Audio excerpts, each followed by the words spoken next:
Hi, I'm Lynda Kanase, and I'm excited to share with you my winter 2017 product overview of my Succulent Serenity line. This whole line was inspired originally because of the colors that were so serene and so relaxing to enjoy. So it got me thinking about what it was about these colors, and the succulents came to mind. So that's the beginning of this design line. So what it started with was this first die, which creates this barrel cactus, and there's actually, it's called a Fishhook barrel cactus, and it has a twirling design, and it's really simple, but it just looks so intriguing after it's made. So that was the start of this line. Then I decided on doing some more 3D succulents and cacti. So I came up with this 2D and 3D succulents, and they consist of a saguaro cactus, another barrel cactus, and the echeveria cactus or succulent. And why they are called 2D and 3D, I mean, you can see the variety that you can get, but it's called 2D and 3D because you can actually make a card using these same dies, and just by pressing it down you could put it through the mail, and then your recipient can take it and turn it into a 3D card once again. So it has a big variety that you can do with it. So those were those 3D. Then I decided to do a geometric holder, and depending on the cardstock that you use, you can make it look like, in this case, cement. Using a wood colored paper, you can make it look like wood. Here's one where it could look like a candle. You could turn it on its side so it could be a holder. You could even put real plants in there. I wouldn't recommend at all a real candle though. And with plastic, this is a packaging from a Sizzix die. You can make it clear. And then here's another option for this die. You could turn it on its side, poke a hole, put a ribbon, and now you have an ornament that you can share. So those are my 3D and dies that I had fun creating. So then I wanted to make something more for the card maker in the groups. So this is a very delicate, intricate die. It's called the Succulent Silhouette, and it creates these variety of succulents there that you can make a card. And then I have a textured impression, and it creates this ornate texture that is a wonderful front on a card that you can use. And then I designed some stamps and framelits, but I wanted to do something a little different. So here's the total stamp and framelit. It's a birdcage with succulents flowing down.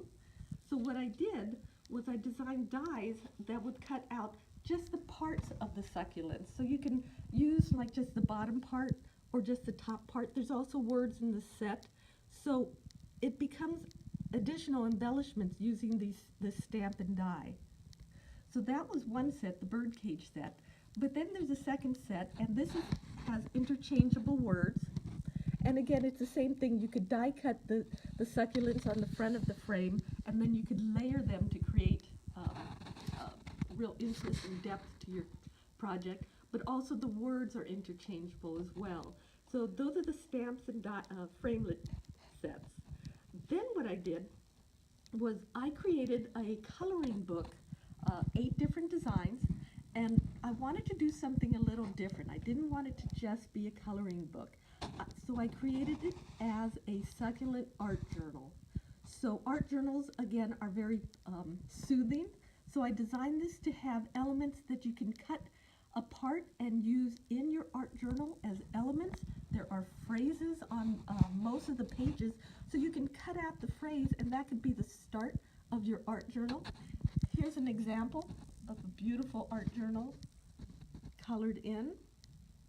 And again, it's like the starting point, so you're not staring necessarily at a blank page. If you want to do a page in your art journal, there's a lot of decorations to it. And what I designed are these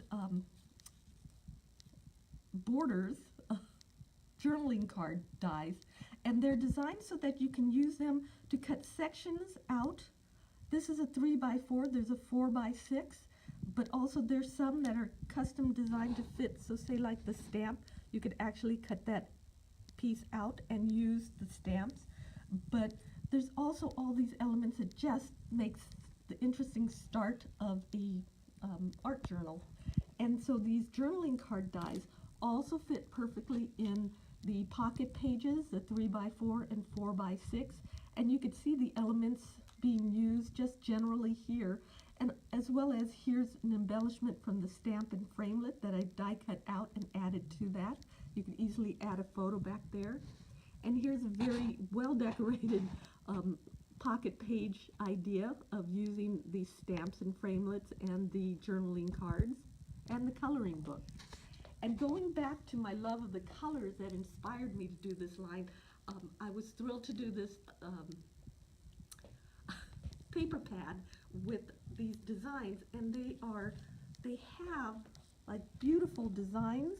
Some are very playful, and then some are very illustrative. But what I enjoy doing is on the back of these pages or papers, I designed it so that it had the colors that you can use to create the dies to make the different succulents. You won't have to go searching all over to find cardstock to match these colors. But what I did too, and you can see it here, there's a slight pattern, so it has an interest to it, and then the color has a gradation as well. So it's not like a solid colored paper, so it's a little more artistic and interesting, similar to how real succulent may look. And here's an example, and you can see the variation in the colors on that barrel cactus. So I brought it back around full circle and just the interest of the succulents and the colors and how relaxing they are. So I hope you enjoy this as much as I enjoyed designing it. Thank you so much. Bye-bye.